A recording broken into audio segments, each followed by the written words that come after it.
नारा लगाना है। तो जी आप सब तैयार हैं?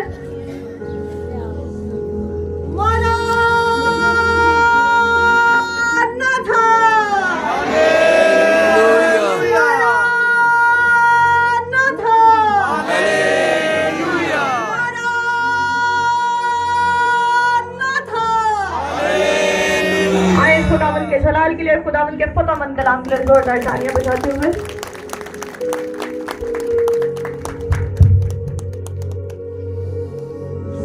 खुदा यीशु मसीह में आप सबको सलाम। आपको भी सलाम। सलाम बड़ा ढिल्ला जा गया थी। सलाम जी, सलाम जी। अब आप भी एक दूसरे को कहें खुदावंद आपको बरकत दे।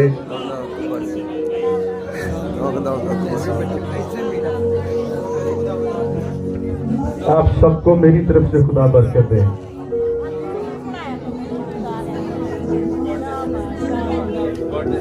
May God bless you everyone.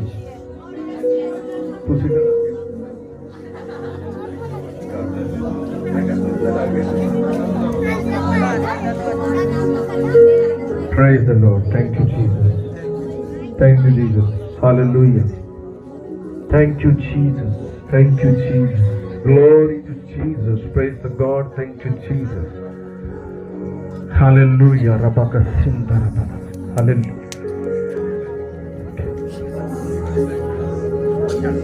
ठीक है। Hallelujah. Praise the Lord. Praise the Lord. Praise the Lord.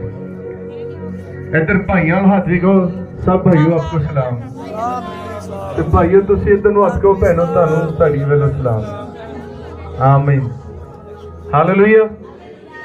कितना अच्छा लगता है जब आप मुस्कुराते हैं। कितने लोगों को मुस्कुराना अच्छा लगता है। आमीन। तो मुस्कुराने के लिए आपको कोई मौके की जरूरत नहीं है। आप हर वक्त मुस्कुरा सकते हैं खुदा के साथ रहकर, खुदा की बातें करके, खुदा के काम करके आप हर वक्त मुस्कुरा सकते हैं। आमीन। मैं हर वक्त मुस्कुराने की प्रैक्टिस करता हूं। मैं हर रोज मुस्कुराने के लिए हर जद्दोजहद करता हूं, क्योंकि अगर मेरे पास सब कुछ हो, मेरे पास मुस्कुराहट ना हो तो वो मेरे लिए कुछ नहीं है। आमीन। तशरीफ रखें। आज कितने लोगों ने मौसम के लिए दुआ की थी? हाथ ऊंचे करो जरा। आमीन। Praise the God. Praise the Lord. जब आपके इरादे अच्छे होते हैं और उन इरादों का तल्लुक खुदा के जलाल का हो, तो फिर वो इरादे रुकते नहीं हैं। जब बच्चों ने मुझे फोन किया कि अंकल बारिश हो रही है, छत बीच हो रही है, मैंने कहा नो प्रॉब्लम, इबादत नहीं रुकेगी। और मैं और मेरी वाइफ ने घुटनों के बल होकर दुआ करना शुरू की। खुदावंद तो अपना फजल कर, क्योंकि हम तेरे बगैर कुछ नहीं है और हम हर हालत में तेरी इबादत करेंगे। बारिश हमें तेरी इबादत करने से रोक नहीं सकती, क्योंकि खुदा आपसे प्यार करता है। वो तमाम मौसमों को बदल देगा, क्योंकि आप उससे मिलना चाहते हैं। खुदा हर उस रुकावट को दूर करेगा। अगर आपका इरादा ही नहीं खुदा को मिलने का ना, फिर कुछ भी नहीं हो सकता। बहुत सारे लोगों ने कहा होगा चलो आज बारिश बहाना लग गया, केड़ा चर्च लगना है। खुदा मुझे जिंदगी दे, तंदुरुस्ती दे, हम खुदा की इबादत को नहीं रुकने देंगे। आमीन। क्योंकि खुदा के पास आने से ही आप ब्लेसफुल हो सकते हैं। आज बहुत सारे लोग जो है वो खुदा के पास नहीं आना चाहते। मैं सुबह इन बातों को सोच रहा था। खुदा की इबादत ना करना, दुआ ना करना, कलाम ना पढ़ना, ये तकब्बर और गुरूर में शामिल होता है कि आपको खुदा की जरूरत नहीं है। हमने इस तकब्बर को जो इब्लीस हमारे दिल में डालता है कि कोई गल नहीं, एक दिहाड़ी होर वध ला लीए। तुसी इत्थे दिहाड़ियां ला नहीं आए, तो तुसी बिजनेसमैन बन नहीं आए। कभी अपनी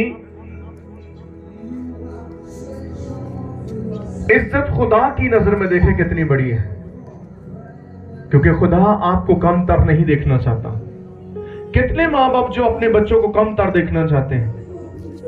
जिस्मानी माँ बाप जब अपने बच्चों को कमतर नहीं दे सकते तो रूहानी बाप क्यों आपको कमतर देखेगा?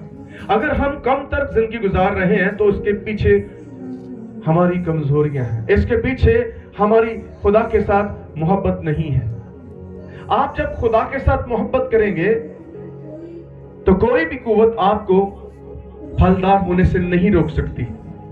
फलदार होने के लिए हमें खुदा के पास आना जरूर है, और जो उसके पास आते रहते हैं वो हर रोज का फल खाते हैं, एक दिन का नहीं, हर रोज आपको फलदार होना होगा। आमीन, हालेलुया। सो हम खड़े होंगे, अपने ईमान का इजहार करेंगे और रसूलों का कीदा पढ़ेंगे। उठना कितना मुश्किल लग रहा है आपको? कितने लोगों को मुश्किल लगता है नीचे बैठकर उठना? आज इस मुश्किल को काट दें, क्योंकि आपको खुदा बैठने वाला नहीं, आपको भगाने वाला और चलने वाला बनाना चाहता है। आमीन। जब आप खुद ही नहीं उठना चाहते तो खुदा कैसे आपको उठाएगा?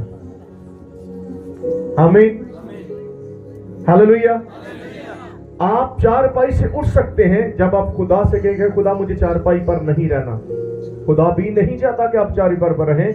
आप देखें, खुदा ने उस फारिस के मरीज को क्या कहा, हुक्म दिया, उठ और अपनी चारपाई को उठा और चल फिर। आमीन। खुदा तानू चारपाइयां उठाने वाला बिठाना चाहता, उत्ते लंबे पाने वाला नहीं बनाता। इब्लीस आपको चारपाई पर डालना चाहता है कि इत्थे ही रहे। आमीन। तो अपना दाहिना हाथ खुदा की तरफ बढ़ाएंगे और अपने ईमान का इजहार करते हैं। मैं ईमान रखता हूं खुदा कादिर मुतलक बाप पर, जिसने आसमान और जमीन को पैदा किया, और उसके इकलौते बेटे हमारे खुदा यीशु मसीह पर, जो रूहुल कुदस की कुदरत से पेट में पड़ा, हमारी मरियम से पैदा हुआ, 35 पिलातुस की हुकूमत में दुख उठाया, मसलूब हुआ, मर गया और दफन हुआ, तीसरे दिन मुर्दों में से जी उठा,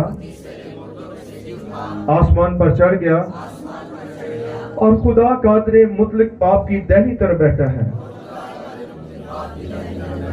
जहां से वो जिंदों और मुर्दों की अदालत करने को आएगा।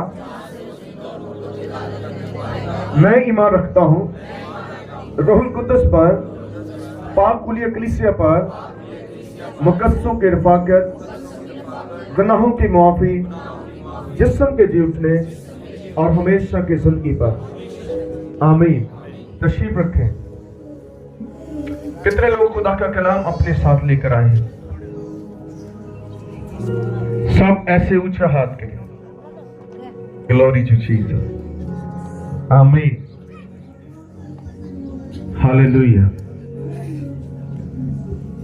कोशिश करें अपनी आदत को अच्छा बनाने के लिए, क्योंकि आपकी आदतें जो हैं वो इस बात का सबूत देती हैं कि आप खुदा से कितना प्यार करते हैं। आदतें एक दिन में नहीं बनती, इनके लिए आपको मसलसल अपनाना पड़ता है। आमीन। आपको खुदा के साथ चलने की आदत बनानी है। आमीन। आपको खुदा के साथ वक्त गुजारने की आदत डालनी है। आपको खुदा की बातें करने की आदत डालनी है। आप जब दुनिया की बातें करते रहते हैं तो दुनिया की बातें आपको मायूसी देती हैं, उदासी आपके लिए पैदा करती हैं, आपकी खुशी को चुराती हैं, आपकी शादमानी को चुरा लेती हैं। लेकिन खुदा के साथ जब आप चलते हैं तो आप मायूसी नहीं अपने ऊपर आने देते हैं। आप उस मायूसी को बता देते हैं तेरा इत्थे कोई काम नहीं है, क्योंकि मेरे यीशु ने सारी मायूसियों ते फतह पाई है। आमीन। क्योंकि शरीर इब्लीस आपको मायूस करना चाहता है, क्योंकि वो खुद मायूस है, और जो मायूस होगा वो आपको भी मायूस देखता है। इसलिए हर रोज आपको खुश होना है। हालेलुया। लोग इतनी मुश्किल और परेशानी की हालत में भी हफरातरी के वक्त में भी जब आपको खुश देखेंगे तो वो आपको मिलेंगे आकर कि बाजी भरा तू इतना क्यों खुश है। वो आपको उस खुशी की वजह पूछेंगे और आप उसे बता सकते हैं मेरी खुशी की वजह मेरा यीशु है जिन्हें मेरे सारे बोझ उठाए हुए हैं। आमीन, हालेलुया। अगर आप दबाव के नीचे हैं, बोझ के नीचे हैं, तो फिर यीशु आपको बुलाता है, ऐ सब मेहनत उठाने वालों और बोझ से दबे हुए लोगों मेरे पास आओ ताकि मैं तुम्हें आराम दूं। वो बोझ आपके लिए बड़ा हो सकता है, आप इस चीज को एक्सेप्ट भी करते हैं और इब्लीस आपको इस बात को मनाने की कोशिश करता है कि तेरा बोझ कोई उठा नहीं सकता। आप उसे बताएं कि मेरा बोझ उठाने वाला जिंदा खुदा है और वो हर रोज मेरा बोझ उठाता है, सिर्फ एक दिन का बोझ नहीं उठाता, वो हर रोज आपका बोझ उठाता है। इसलिए आपको भी हर रोज इस बात का ऐलान करना है कि खुदा मुबारक हो जो हर रोज मेरा बोझ उठाता है। आमीन। एक दिन नहीं, हर रोज। आपको हर रोज खुदा के साथ लिपटे रहना है ताकि वो आपका बोझ उठा सके। जब आप खुदा को छोड़कर चले जाते हैं, जब आप उसकी पैरवी नहीं करते, तो फिर कोई भी आपको उस बोझ से आजाद नहीं कर सकता। इब्लीस एक्चुअली हमें खुदा से डिस्कनेक्ट करना चाहता है, वो हमारे राब्ते को खुदा से कट अप करना चाहता है। आपको उसको ऐसा करने नहीं देना, कितना भी मुश्किल वक्त क्यों ना हो। बाइबल कहती है खुदा हल्ले मुश्किलात है। आमीन, आमीन। सारे बोले खुदा क्या है? हल्ले हल्ले मुश्किलात है। उसके पास आपके तमाम मसाइल का हल है, उसके पास आपकी तमाम बीमारियों का इलाज है, उसके पास आपकी तमाम मायूसियों उदासियों का इलाज है। कोई भी आपका इलाज नहीं कर सकता, कोई आपकी मदद नहीं कर सकता सवाए जिंदा खुदा के, क्योंकि आप उसके बेटे और बेटियां हैं। वो आपसे प्यार करता है। उसने मेरे लिए और आपके लिए और हम सब के लिए और पूरी दुनिया की मोहब्बत की खातिर उसने अपना इकलौता बेटा कुर्बान किया है। इससे बढ़कर कोई आपसे प्यार नहीं कर सकता। आपको हर मुमकिन इस बात का सबूत देना है कि मैं खुदा की बेटी हूं, मैं खुदा का बेटा हूं, क्योंकि यीशु मसीह ने कहा दरख्त अपने फलों से पहचाना जाएगा। आपकी एक पहचान होनी चाहिए। हालेलुया, सब बोले हालेलुया। आए आज के कलाम को भी हम देखेंगे। Praise the God, thank you Jesus.